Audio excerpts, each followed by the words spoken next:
నమస్తే, welcome to four sides TV prime time news. నేను విజయశంకర్. ముందుగా హెడ్లైన్స్ చూద్దాం.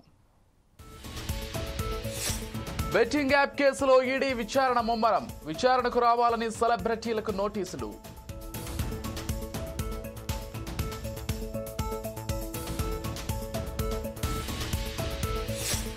బస్సుల్లో మహిళలకు జీరో ఫేర్ టికెట్ ఇవ్వాలి, అధికారులను ఆదేశించిన సీఎం చంద్రబాబు.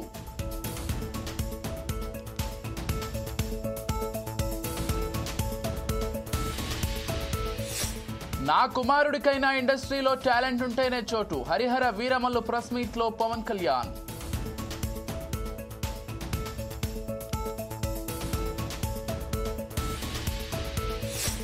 తెలంగాణలో 5 రోజుల భారీ వర్షాలు, ఆరెంజ్ అలర్ట్ జారీ చేసిన వాతావరణ శాఖ.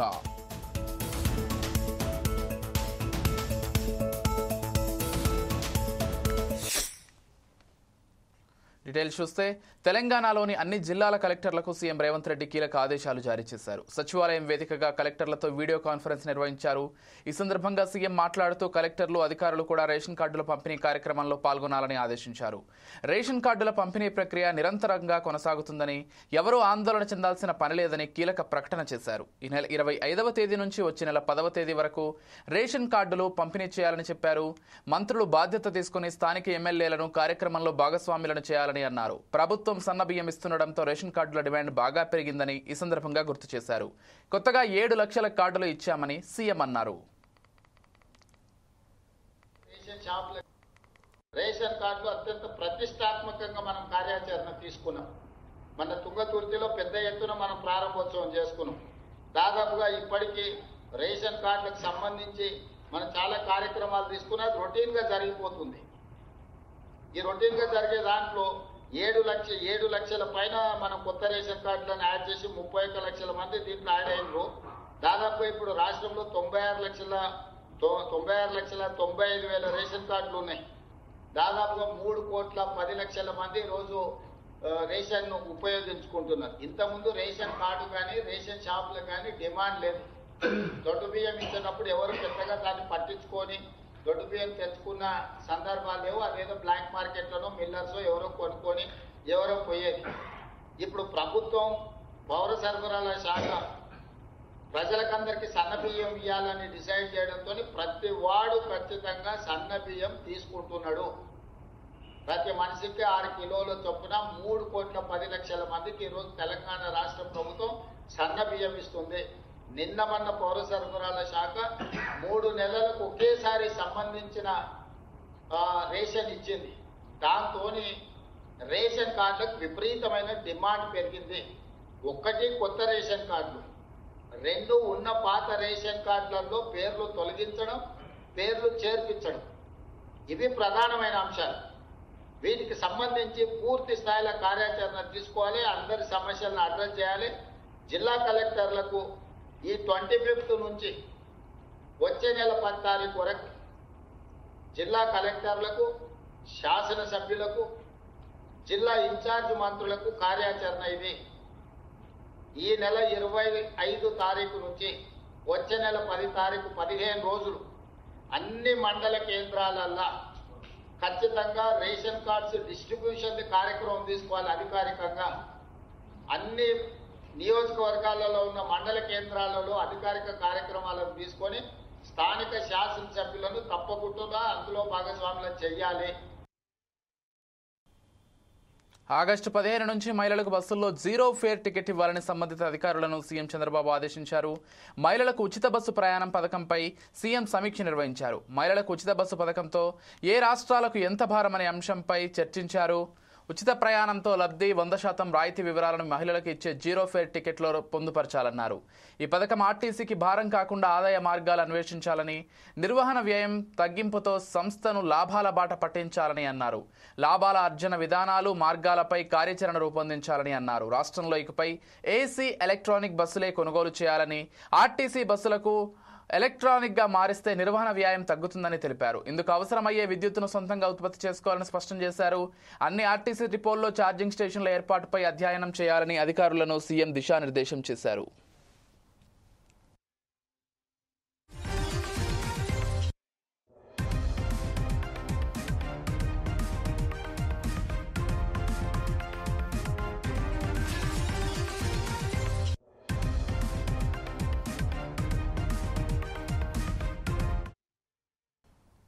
బెట్టింగ్ యాప్లకి సంబంధించి మనీ లాండరింగ్, హవాలా లావాదేవీల ఆరోపణలపై ఈడీ దర్యాప్తును ముమ్మరం చేసింది.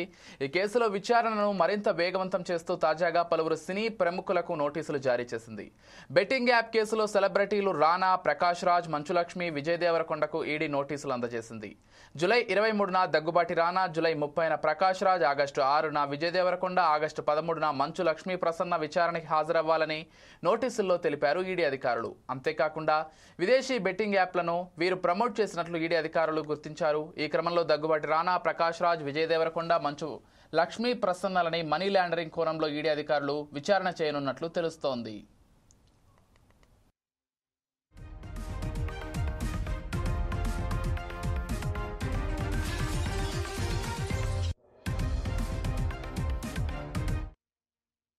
అయితే బెట్టింగ్ యాప్స్ ప్రమోట్ చేసినందుకు ఆయా కంపెనీల నుంచి సినీ సెలబ్రిటీలకు నగదు ఎక్కడి నుంచి వచ్చిందనే విషయంపై ఈడీ అధికారులు విచారణ చేయనున్నారు. ఇప్పటికే హైదరాబాద్, సైబరాబాద్ పోలీసులు వీరిపై కేసులు నమోదు చేశారు. ఈ ఎఫ్ఐఆర్ల ఆధారంగా ఈడీ అధికారులు ఈసీఐఆర్ నమోదు చేశారు. సినీ సెలబ్రిటీలు బెట్టింగ్ యాప్లని ప్రమోట్ చేయడంతోనే పలువురు ఆకర్షితులయ్యారని ఈడీ అధికారులు, పోలీసులు చెబుతున్నారు. ఈ కేసులో గూగుల్, మెటా సంస్థలపైన ఈడీ దృష్టి సారించింది. బెట్టింగ్ యాప్లకు తమ వేదికలపై విస్తృత ప్రచారం కనిపించడంపై ఈడీ అభ్యంతరం వ్యక్తం చేసింది. ఈ కంపెనీలు కేవలం ప్రకటనల స్లాట్లను కేటాయించడమే కాక సంబంధిత యాప్ల వెబ్సైట్లకు లింకులు కూడా అందుబాటులో ఉంచినట్లు ఆరోపించింది. ఈ సంస్థల ప్రతినిధులను జూలై 28న విచారణకు హాజరు కావాలని నోటీసులు జారీ చేసింది.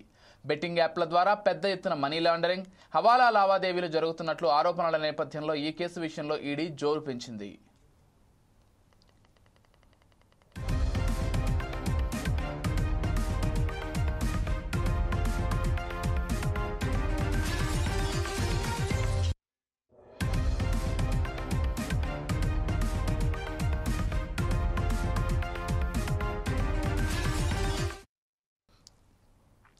మెదక్ జిల్లా హవేలీ ఘన్పూర్ మండల సర్దానా గ్రామం ప్రాథమిక ఆరోగ్య కేంద్రానికి సంబంధించి అధికారులతో కలిసి జిల్లా కలెక్టర్ రాహుల్ రాజ్ తనిఖీలు చేశారు.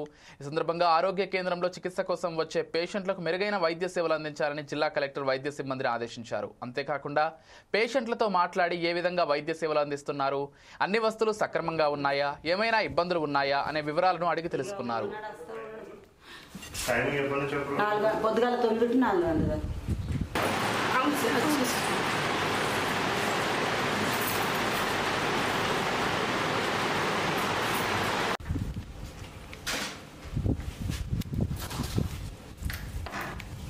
ఎంతమంది వస్తారు పేషెంట్లు రోజు? వస్తారు సార్, ఒక 5-6 వస్తారు. ఇక ఓనాడు వస్తారు. టైమింగ్ ఎప్పటి నుంచి ఎప్పుడు? పొద్దుగాల 9 4 గంటలు. 4 నుంచి 9 నుంచి 4 గంటలు. Field work field work EAP session నడుస్తాం. సాటర్డే ఈయన కూడా రాలేదు, రాసుకోండి. సెషన్ నడుస్తాం, సెషన్ అటెండ్ అయ్యింది. ఇమ్యునైజేషన్స్ ఉంటాయి కదా సార్. చాలా తక్కువ ఉంది.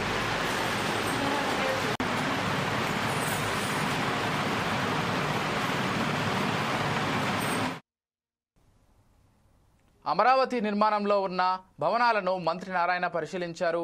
రాజధాని 2వ దశ భూ సమీకరణపై మంత్రివర్గ ఉపసంఘంలో చర్చించి నిర్ణయం తీసుకుంటామని మంత్రి వెల్లడించారు. అంతేకాకుండా రాజధానిలో నిర్మాణ పనుల పురోగతిపై మంత్రి నారాయణ అసంతృప్తి వ్యక్తం చేశారు. కాంట్రాక్టర్లు ఆలస్యం చేస్తున్నారని అసహనం వ్యక్తం చేశారు. పరిస్థితులు ఏవైనా 3 ఏళ్లలో రాజధాని నిర్మాణం పూర్తి అవుతోందని మంత్రి నారాయణ తెలిపారు. ఏదైతే 3 సంవత్సరాల్లో పూర్తి చేస్తామని చెప్పాము, 100కి 100 పాళ్ళు 3 సంవత్సరాలు పూర్తవుతుంది. అదేవిధంగా టవర్స్, ఐకానిక్ టవర్స్ వర్క్ కూడా స్టార్ట్ చేశారు. ఐకానిక్ టవర్స్ కూడా దానికి సంబంధించి డిజైన్స్ కూడా నార్మన్ ఫాస్ట్ అండ్ పార్ట్నర్స్ ఆ డిజైన్స్ని ఆల్మోస్ట్ పూర్తిగా ఇచ్చారు. ఇంకా కొన్ని చిన్న చిన్నవి ఉంటే ఐ థింక్ వాళ్ళ టీమ్స్ ఇవాళ వస్తున్నారు. ఇవాళ నార్మన్ ఫాస్టర్ టీమ్స్ ఈరోజు విజయవాడ వస్తున్నారు. మన అధికారులతో కూర్చొని డిస్కస్ చేసి, ఎందుకంటే ఆ టవర్స్ ఏదైతే ఉన్నాయో ఆ టవర్స్ యాక్చువల్గా ఐఐటి చెన్నై, ఐఐటి హైదరాబాద్ వాళ్ళకి ఇచ్చాం. వెరిఫై చేసి చెప్పని, నీళ్ళల్లో ఉన్నప్పుడు స్టడీ చేసి చెప్పారు, ఎటువంటి ఇబ్బంది లేదన్నారు. నీళ్లు తీసేసిన తర్వాత మళ్ళీ స్టడీ చేసి చెప్పారు. వాళ్ళ గైడ్ లైన్స్ ప్రకారం ఈరోజు Norman fast and partners plus agencies కలిసి డిస్కస్ చేసుకొని దాన్ని కూడా ముందు ఈ అమరావతి క్యాపిటల్ సిటీలు ఏదైతే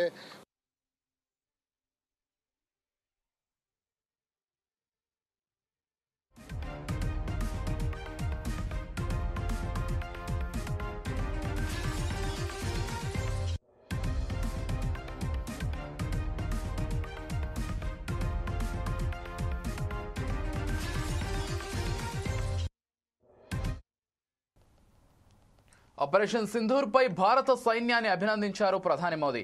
భారత సైన్యం తమ లక్ష్యాలను 100% పూర్తి చేసిందని అన్నారు. భారత సైనిక బలగాల సత్తాను ప్రపంచం చూసిందని, పాల్గామ్లో క్రూర హత్యలను యావత్ ప్రపంచం చూసిందని తెలిపారు. దేశ హితం కోసం పలు పార్టీలు, రాష్ట్రాల ప్రతినిధులు పలు దేశాల్లో పర్యటించి పాక్ ఉగ్రవాదాన్ని ఎండగట్టారని అన్నారు. ఐకమత్యం శక్తి ఎలా ఉంటుందో ఈ దేశం చాటి చెప్పిందన్నారు.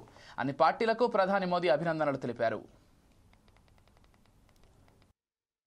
दुनिया ने भारत की सैन्य शक्ति का, भारत के सैन्य के सामर्थ्य का रूप देखा है.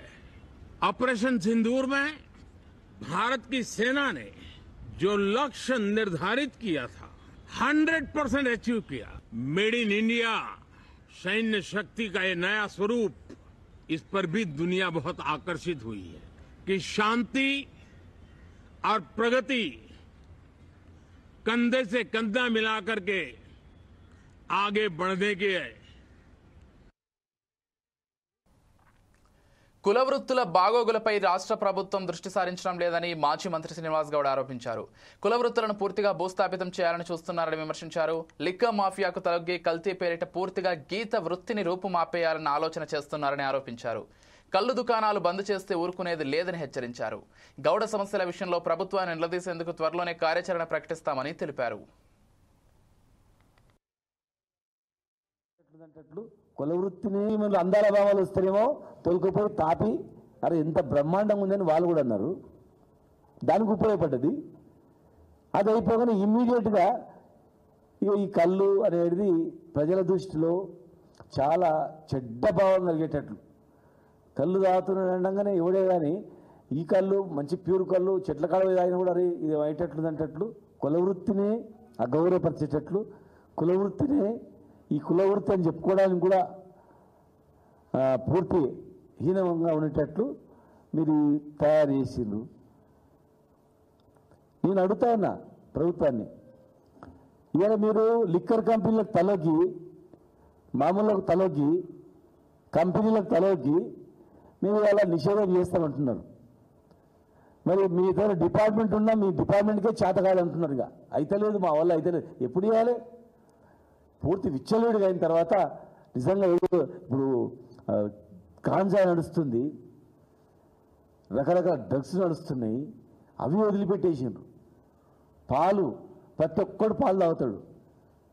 రాష్ట్రంలో ఉత్పత్తి అయ్యేది 11,30,000 లీటర్లు, ఖర్చు అయ్యేది 55,70,000 లీటర్లు. మరి ఇన్ని వేల లీటర్లు, లక్షల లీటర్లు ఎక్కడి నుంచి వస్తున్నాయి అనేది దృష్టి పెట్టకుండా యూరియాతో తయారు చేస్తారు, క్యాన్సర్ వస్తుంది, ఎట్లా ప్రతి ఒక్కరు పాలు తాగుతారు, చచ్చిపోతున్నారు, వాళ్ళు స్లో పాయిజన్ లాగా పాలు తాగిపోతున్నారు. దాని మీద దృష్టి పెట్టకుండా ఈ డ్రగ్స్ డిపార్ట్మెంటు, ఈ పోలీస్ డిపార్ట్మెంట్లో ఉన్న వాళ్ళు దాని మీద దృష్టి పెట్టకుండా ఈ కులం మీద, వృత్తి మీద దాడి చేసి విచ్చలవిడిగా భయపెట్టించి కల్తీని మీరు నిరోధించక చేతగాక ఇలా కల్తీ ఎవరైనా కలుపుతున్నారు అనుకో, ఎక్కడి నుంచి వస్తుంది మందు? ఫార్మా కంపెనీ నుంచి వస్తుంది. ఏ ఫార్మా కంపెనీ నుంచి వస్తుంది? మీ దగ్గర లేవా? ఇవాళ 20 ఫార్మాలకు లిస్ట్ పర్మిషన్ ఇచ్చారంట. ఎక్కడ వెబ్సైట్లో కూడా పెట్టలే. 20 ఫార్మా కంపెనీలకు, కొత్త కంపెనీలకు మీరు పర్మిషన్ ఇచ్చిండ్రు. ఆ ఫార్మా కంపెనీ ఎక్కడుందో తెలియదు, లైసెన్స్లు ఇచ్చిండ్రు. ఈ లైసెన్స్ మీద ఏ మందులు తయారవుతున్నాయి, ఎక్కడ సరఫరా అవుతుంది, ఎవరికి తెలియదు. వెబ్సైట్లోనే తీసేస్తారు జీవోలు అన్నీ. ఆధారాలుంటే ఎవరినైనా అరెస్ట్ చేస్తారని హోంమంత్రి అనిత అన్నారు. YCP MP Mithun Reddy arrest, remand గురించి ఆమె కీలక వ్యాఖ్యలు చేశారు. ఏమైనా ఉంటే కోర్టులో తేల్చుకోవాలని చెప్పారు. కోర్టు రిమాండ్ విధించిందంటే మనం గౌరవించాలని పేర్కొన్నారు. న్యాయస్థానానికి సరైన ఆధారాలు ఇవ్వకుంటే రిమాండ్కి ఇవ్వరు కదా అన్నారు. ప్రొసీజర్ యథావిధిగా సాగుతుందని ఆమె తెలిపారు. ఒక ఎంపీని అరెస్ట్ చేయడం అనేది ఇట్స్ నాట్ ఈజీ థింగ్. ఎన్నో ఎవిడెన్స్లు ఉండి, పక్కా ఎవిడెన్స్లు ఉంటేనే కానీ ఒక ఎంపీని అరెస్ట్ చేయలేం. ఈరోజు నాలాంటి దాన్నో మీలాంటి దాన్నో తీసుకొచ్చి ప్రతిపక్షంలో ఉన్నప్పుడు ఎలాగోలాగా చేసేవచ్చు, ఏదైనా కేసు పెట్టవచ్చు. కానీ ఒక ఎంపీ మీద మేము అరెస్ట్ చూపించారు అనేటప్పుడు వితౌట్ ఎనీ ఎవిడెన్స్ చేయకూడదు, అలా ఏమి రూల్ ఏం లేదు. వితౌట్ ఎవిడెన్స్ ఉంటేనే మేము చేస్తాం, ఎవిడెన్స్తోనే చేశారు. కాబట్టి అవన్నీ అక్రమమా సక్రమా అని కోర్టులు తెలుస్తాయి, కోర్టులో తెలుసుకోండి. దానికి ఎందుకు ఇక్కడికి వచ్చి గగ్గోలు పెట్టడం? రాష్ట్ర ప్రభుత్వం అండి, ఇక్కడ ఎన్డీఏ కూటమి అండి. వితౌట్ ఎనీ ప్రికాషన్స్ అవన్నీ తీసుకోకుండానే ఎవరు చేయరు కదా. యాజ్ పర్ రూల్ ఈరోజు అన్ని రిమాండ్ ఇచ్చారంటేనే, కోర్టు రిమాండ్ ఇచ్చిందంటే కోర్టు ఆదేశాలు గౌరవించాలి. మనం కోర్టు ఆదేశాలను గౌరవించాలి అనుకుంటే కోర్టు అన్ని సక్రమంగా ఉంటేనే కదా, వాళ్ళ ఫైలింగ్ అంతా సక్రమంగా ఉంటేనే కదా రిమాండ్ కూడా ఇచ్చేది. కొన్ని సందర్భాల్లో కొన్ని ఇష్యూస్లో ఎంత నిజంగా నేరస్తుడైనా కూడా అక్కడికి వెళ్ళేసరికి కోర్టుకి సరైన ఆధారాలు సబ్మిట్ చేయకపోతే వాళ్ళు రిమాండ్ కూడా ఇవ్వరు. అది కోర్టుకున్న రూల్. ఇప్పుడు మీరు అన్నట్టు ఏదో ఫైల్ అవి ఏమి తేల్చేశారని చెప్పి తేలిపోలేదు, ఏమి అండర్ గోయింగ్ వెళ్తున్నది, ప్రొసీజర్ అంతా వెళ్తుంది. లేదు అది కొంచెం యాక్చువల్గా దాని మీద ఇమీడియట్గా ఆ రోజు వెంటనే ఎవరైతే అబ్బాయి ఉన్నాడో అది కొంచెం మిస్టీరియస్గానే ఉంది. బట్ జస్ట్ ఒక 2 days మా పని మేము చేసుకుంటున్నాం, ఎక్కువ మాట్లాడకూడదు దాని గురించి. గత నెల అహ్మదాబాద్లో జరిగిన ఎయిర్ ఇండియా విమాన ప్రమాద ఘటనపై కేంద్ర పౌర విమానయాన మంత్రి కింజరపు రామ్మోహన్ నాయుడు పార్లమెంట్లో కీలక ప్రకటన చేశారు. ఎయిర్ ఇండియా విమాన ప్రమాదంపై నిబంధనల ప్రకారమే దర్యాప్తు చేపట్టామని రామ్మోహన్ నాయుడు తెలిపారు. అంతర్జాతీయ ప్రోటోకాల్ ప్రకారమే దర్యాప్తు కొనసాగుతోందని తెలిపారు. ఈ ప్రమాద ఘటనపై ప్రాథమిక నివేదిక వచ్చిందని దాన్ని పరిశీలిస్తున్నట్లు చెప్పారు. తుది నివేదిక వచ్చాకే ప్రమాద ఘటనపై మరిన్ని వివరాలు తెలుస్తాయన్నారు. అయితే ఈ ఘటనపై విదేశీ మీడియా అసత్య ప్రచారం చేస్తోందని మండిపడ్డారు. ఇలాంటి ప్రమాదాలు జరిగినప్పుడు సొంత అభిప్రాయాలు చెప్పడం సరికాదన్నారు. భవిష్యత్తులో ఇలాంటి ప్రమాదాలు జరగకుండా చర్యలు తీసుకుంటున్నామని రామ్మోహన్ నాయుడు స్పష్టం చేశారు.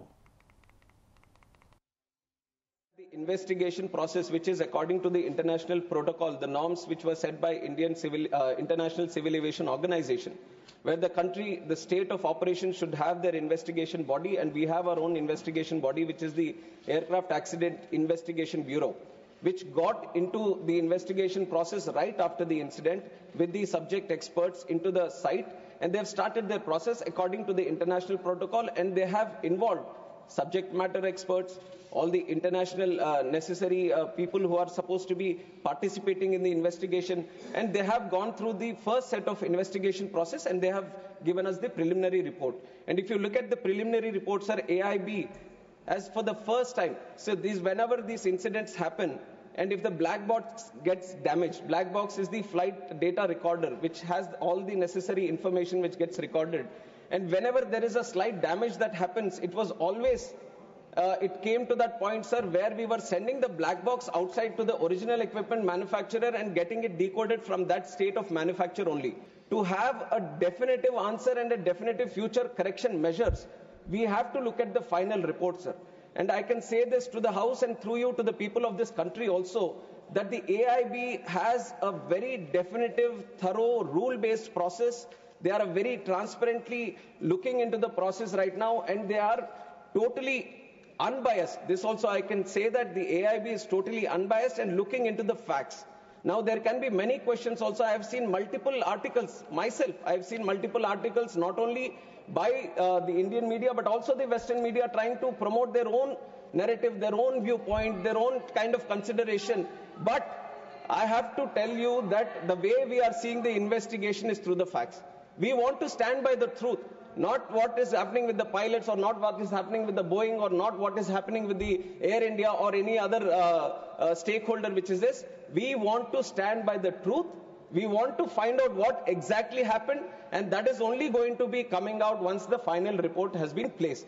So we have to respect the process of investigation, and once that process of investigation has happened, then we can talk about what happened and how it happened, and then the corrective measures. If we talk about the other incidents that would have happened before, let it be the Air Nippon, Japanese Airways, or any other airways for that fact, every time any incident happens in any country, then the same process is followed, where the investigation body gets into the process of investigation, and once the thorough investigation is done and the final report is placed, only then the corrective measures to all these countries and all these airline operators and all the regulators is sent so that the corrective action is being done. And this has happened in the previous incidences also. Wherever there was any incident happened, whenever there was a mandatory suggestive correction measures that were supposed to be done through the international protocol. కేంద్ర ప్రభుత్వం వ్యవహరిస్తున్న తీరు సరిగా లేదని కాంగ్రెస్ అగ్రనేత రాహుల్ గాంధీ అన్నారు. లోక్సభలో ప్రతిపక్ష నేతనైనా తనకు సభలో మాట్లాడే అవకాశం ఇవ్వడం లేదని ఆయన మండిపడ్డారు. సభలో అధికార పక్ష సభ్యులు ఏకపక్షంగా వ్యవహరిస్తున్నారని విమర్శించారు. ప్రభుత్వంలోని మంత్రులకు మాట్లాడేందుకు అవకాశం ఇచ్చి తనకు మాత్రం తమ అభిప్రాయాలు తెలియజేసే అవకాశం ఇవ్వడం లేదని అసహనం వ్యక్తం చేశారు. हाउस में डिफेंस मिनिस्टर को बोलने देते हैं, उनके लोगों को बोलने देते हैं, मगर अगर विपक्ष का कोई कहना ही तो अलाउड नहीं है. मैं लीडर ऑफ अपोजिशन है, मैं लीडर ऑफ अपोजिशन हूँ, मेरा हक है, तो मुझे तो कभी बोलना ही नहीं देते। सर ये एक नया अप्रोच है।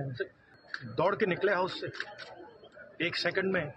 लेकिन चेयर बार कह रही थी कि हम चर्चा के लिए तैयार हैं, आप लोग बैठिए, हम चर्चा के लिए तैयार। चर्चा तो होगी, अगर वो अलाउ करेंगे तो होगी, मगर इशू ये है कि कन्वेंशन कहता है कि अगर सरकार के लोग कुछ बोले तो हमें भी स्पेस मिलनी चाहिए।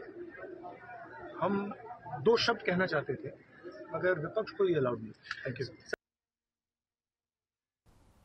పవర్ స్టార్ పవన్ కళ్యాణ్ త్వరలో హరిహర వీరమల్ల సినిమాతో ప్రేక్షకుల ముందుకు రాబోతున్నారు. ప్రేక్షకులకు దగ్గరయ్యేందుకు హైదరాబాద్లోని పార్క్ హయాత్ వద్ద ప్రెస్ మీట్ నిర్వహించారు. ఈ ఈవెంట్లో పాల్గొన్న Pawan Kalyan black colour T shirt ధరించి స్పెషల్ అట్రాక్షన్ గా నిలిచారు. ఈ ఈవెంట్లో పవన్ కళ్యాణ్ కీలక వ్యాఖ్యలు చేశారు. నా కొడుకైనా సరే టాలెంట్ ఉంటేనే ఇండస్ట్రీలో చోటు ఉంటుందని పవన్ కళ్యాణ్ అన్నారు.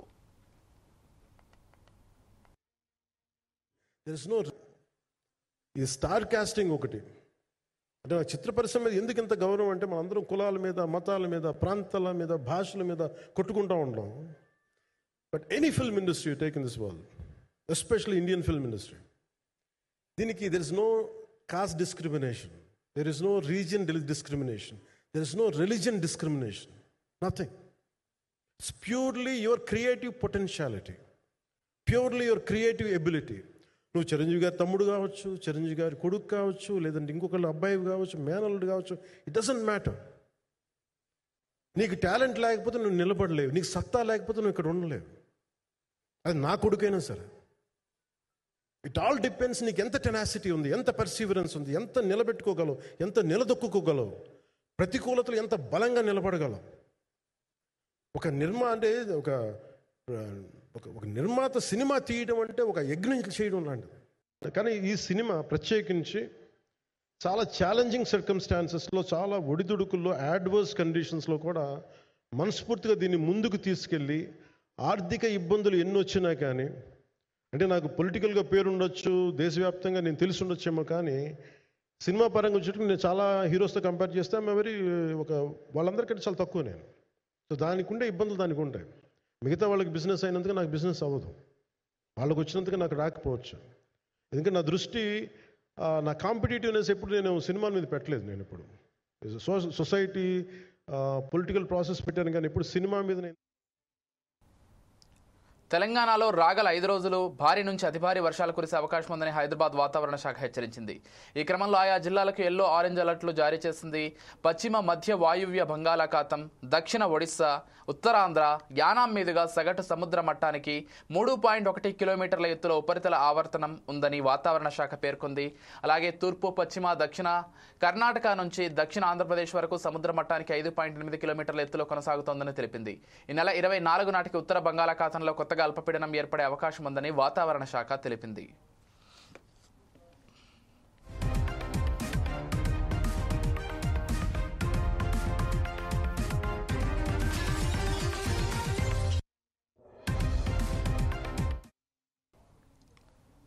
ఇవే bulletin updates. Keep watching 4 Sides TV.